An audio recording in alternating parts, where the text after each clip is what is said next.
নমস্কার, শুরু করছি dear doctor powered by RCTV broadband. তাহলে আজকের আলোচনায় বিশদে চলে আসি। প্রথমেই জিজ্ঞাসা করে নেব, কনজারভেটিভ ডেন্টিস্ট্রি বিষয়টা কি, এরকম নাম কেন হলো? কনজারভেটিভ ডেন্টিস্ট্রি হলো এমন একটা ডেন্টিস্ট্রি পার্ট যেখানে আমরা মিনিমালি ইনভ্যাসিভ প্রসিজিওরগুলো করি। এটা এরকম না যে এটা নতুন অ্যাডভান্সমেন্ট বা নতুন অ্যাডিশন হয়েছে ডেন্টিস্ট্রিতে, এটা অনেক বছর ধরে চলে আসছে। কিন্তু হ্যাঁ, কিছু কিছু অ্যাডভান্সমেন্ট কনজারভেটিভ ডেন্টিস্ট্রির ক্ষেত্রে অ্যাড হয়েছে। প্রথমে আমাদেরকে জানতে হবে যে কনজারভেটিভ ডেন্টিস্ট্রিটা কি, বিষয়টা কি।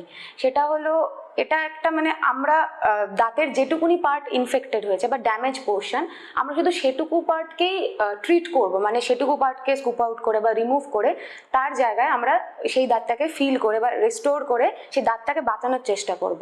তো আমাদেরকে কনজারভেটিভ ডেন্টিস্ট্রি জানতে গেলে সবার আগে জানতে হবে যে দাঁত তুলে ফেলার কি কি ডিসঅ্যাডভান্টেজেস রয়েছে, কারণ সেই জন্যই না আমরা কনজারভেটিভ ডেন্টিস্ট্রিতে শিফট করব।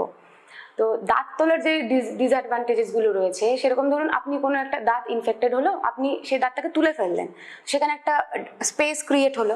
সেই স্পেসটার জন্য পরবর্তীতে আপনার অনেক রকম সমস্যা দেখা দিতে পারে। যেরকম ধরুন একটা স্পেস রয়েছে, তার আশেপাশে তো দাঁত রয়েছে, তো দীর্ঘদিন সেই স্পেসটা থেকে যাওয়ার জন্য সে আশেপাশের দাঁতগুলো কিন্তু একটু টিল্ট করবে বা ড্রিফট করবে, তো ওই জায়গাটা ছোট হয়ে যাবে, দাঁতের রোটেশন আসবে, আপনার বাইট প্রপারলি হবে না, ইরেগুলার বাইটস হবে।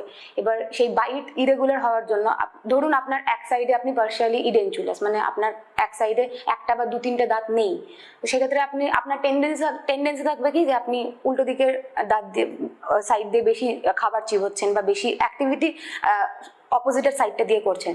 ক্রমাগত দীর্ঘদিন ধরে একটা সাইড দিয়ে অ্যাক্টিভিটি করার জন্য আপনার কি হচ্ছে, ইউনিল্যাটারাল বাইট যেটাকে আমরা বলি, সেটার জন্য কিন্তু পরবর্তীতে আমাদের এখানে যে জয়েন্ট রয়েছে, টেম্পোরোম্যান্ডিবুলার জয়েন্ট, যেটাকে আমরা টিএমজে জয়েন্ট বলি, সেখানে কিন্তু অনেক পেশেন্টদের দেখা যায় তারা টিএমজে জয়েন্টের পেইনের কমপ্লেন নিয়ে আসছে এই ইউনিল্যাটারাল বাইটের জন্য। যেহেতু এক সাইডে দাঁত নেই, পেশেন্টরা ওখান দিয়ে চিবোতে পারছে না খাবার, এটা একটা কারণ। অনেক সময় হয় ওই জায়গায় দাঁত নেই বলে ওপরের দিকের যে দাঁত বা নিচের দিকে যে দাঁত, সেই দাঁতগুলো সুপ্রা ইরাপশন হচ্ছে। তো এগুলোর জন্য এই কমপ্লিকেশনসগুলোকে অ্যাভয়েড করার জন্য আমরা সবসময় চেষ্টা করি যে একটা দাঁতকে শেষ পর্যন্ত কিভাবে বাঁচিয়ে রাখা যাবে।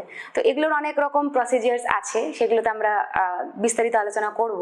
আচ্ছা, আপনি বললেন যে দাঁত এক্সট্রাকশনের যে ডিসঅ্যাডভান্টেজেস গুলো রয়েছে, মানে সেক্ষেত্রে আমাদের প্রোফাইল নষ্ট হয়ে যেতে পারে বা খাওয়ার ক্ষেত্রে সমস্যা হতে পারে, দাঁতের সেটিং নষ্ট হয়ে যেতে পারে, বিভিন্ন ধরনের সমস্যাগুলো রয়েছে। কিন্তু আমরা অনেক সময় দেখেছি যে ডেন্টিস্টের কাছে গেলে অনেক সময় ডেন্টিস্ট বলেন যে দাঁতটাকে রাখা যাবে না, দাঁতটাকে তুলে ফেলতেই হবে। তো আপনারা কখন ডিসাইড করেন যে এই দাঁতকে রাখা যাবে এবং এই দাঁতকে রাখা যাবে না, মানে স্পেসিফিক্যালি কি কি লক্ষণগুলো দেখেন এবং দেখে বুঝতে পারেন যে না, এই দাঁতটা একেবারেই নষ্ট হয়ে গেছে এবং এটাকে রাখা যাবে না, সেই জায়গায় আমার প্রস্থেটিক্সে যেতে হবে? তো সেটা যদি বিস্তারিতভাবে বলেন।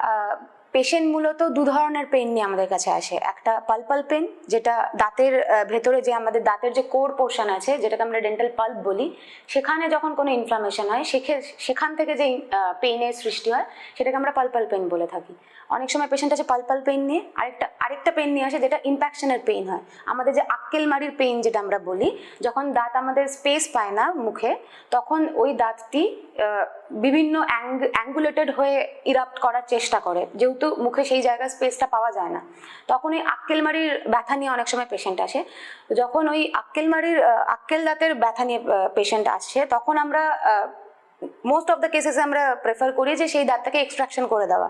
কারণ মূলত আমাদের খাবার বলুন বা ম্যাস্টিকেশনে বলুন, সেক্ষেত্রে আমাদের কিন্তু ফার্স্ট মোলার আর সেকেন্ড মোলারই মূলত কাজ করে, থার্ড মোলার অতটাও কাজ করে না আমাদের। তো ওইটাকে না রেখে ওটাকে এক্সট্রাকশন করে দেওয়াটাই বেটার, যখন পেশেন্ট এই লাস্ট মোলারের পেইন বা লাস্ট মোলারের কোনো ক্যাভিটিস নিয়ে আসছে।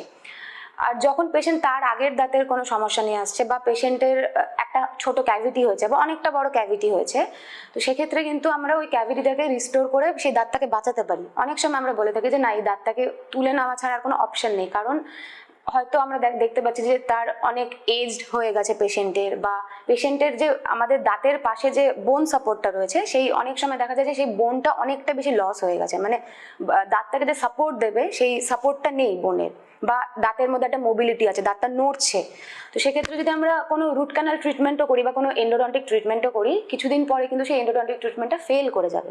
তো তখন আমরা বলি যে সেই দাঁতটাকে তুলে ফেলতে। কিন্তু এরকম তার সাথে সাথে আমরা এটাও বলি যে দাঁতটাকে আপনি যখন তুলবেন সেখানে দাঁতের রিপ্লেসমেন্ট অনেক রকম হয়, তো আপনি সেটার জন্য দেখতে পারেন। সেগুলো আমরা পরবর্তী আলোচনায় আসছি। আপনি বললেন যে বেসিক্যালি যে দাঁতগুলোকে রাখা সম্ভব, যতটা সম্ভব মানে ক্যাভিটির উপর ডিপেন্ড করছে, এবং ডিপেন্ড করছে যে ওই আকেলমারির যে দাঁতগুলো ওঠে সেগুলো বিভিন্নভাবে ওঠে বলে ব্যথা হয়, সেগুলো এক্সট্রাক্ট করে ফেলতে হয়।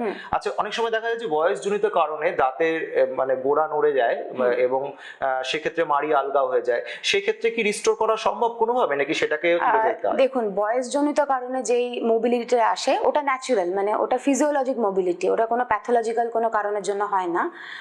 কি হয়, বয়স বাড়তে থাকলে আমাদের একটা অ্যাট্রিশন বলে আমরা একটা আছে টার্ম, সেখানে কি হয়, এটা mechanical wearing of the tooth, মানে বয়সজনিত কারণে আমরা অনেক অনেক দীর্ঘদিন ধরে আমরা ম্যাস্টিকেশন করছি, সেটার একটা ফোর্সের জন্য আমাদের কিন্তু দেখবেন দাঁতের হাইট কমে যায় অনেক সময়।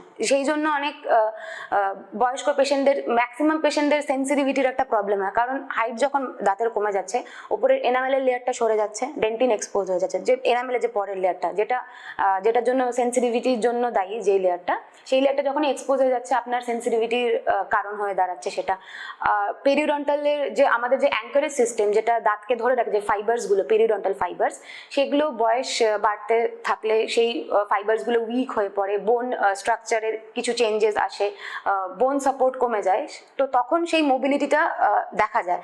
তো সেক্ষেত্রে অনেক সময় হয় যে আমরা স্প্লিন্টিং করে দেখতে পারি যে কতটা মোবিলিটি রিস্টোর করা যাচ্ছে, বা ফুল মাউথ রিহ্যাবিলিটেশন বলে একটা ট্রিটমেন্ট প্রসিজার আছে, সেখানে আমরা কি করি, প্রতিটা দাঁতের আলাদা আলাদা করে আরসিটি করে, রুট ক্যানাল ট্রিটমেন্ট করে, প্রতিটা দাঁতের উপর আলাদা আলাদা করে ক্যাপ করা হয়, ক্রাউন করা হয়।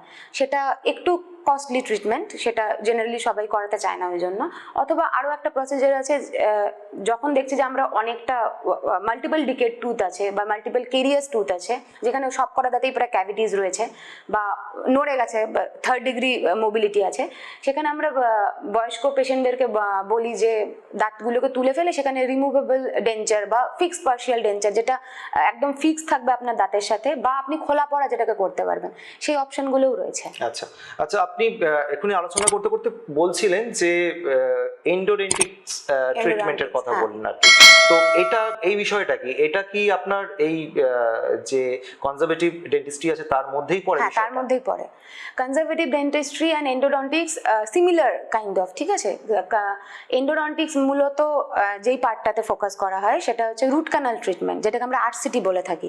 এবার অনেকেই আরসিটি সম্বন্ধে, এই টার্মটা সম্বন্ধে হয়তো অবগত, কিন্তু আরসিটি এক্স্যাক্টলি কি করা হয় সেটা অনেকেরই ধারণার বাইরে। তো কনজারভেটিভ ডেন্টিস্ট্রিতে কি করি আমরা, আপনার ধরুন একটা ছোট ক্যাভিটি হয়েছে বা অনেকটা বড় ক্যাভিটি হয়েছে, সেই ক্যাভিটি থেকে যে ড্যামেজ পার্টটুকু আছে, আমরা সাউন্ড টুথ স্ট্রাকচারটাকে ইনট্যাক্ট রেখে যেটুকুনি ড্যামেজ পার্ট হয়েছে সেই ড্যামেজ পার্টটাকে বের করে নিয়ে সেই জায়গায় আমরা কোনো রেস্টোরেটিভ মেটেরিয়াল করে সেই দাঁতটাকে ফিল করে দিই। যদি না সেই ক্যাভিটিটা আমাদের যেটা একদম কোর, দাঁতের যে কোর আছে যেটা ডেন্টাল পাল্প বলি, সেই পাল্পের লেয়ার অব্দি যদি ক্যাভিটি পৌঁছে যায়, তখন কিন্তু রুট ক্যানাল ট্রিটমেন্ট করা ছাড়া কোনো অপশন থাকে না। রাই বাংলা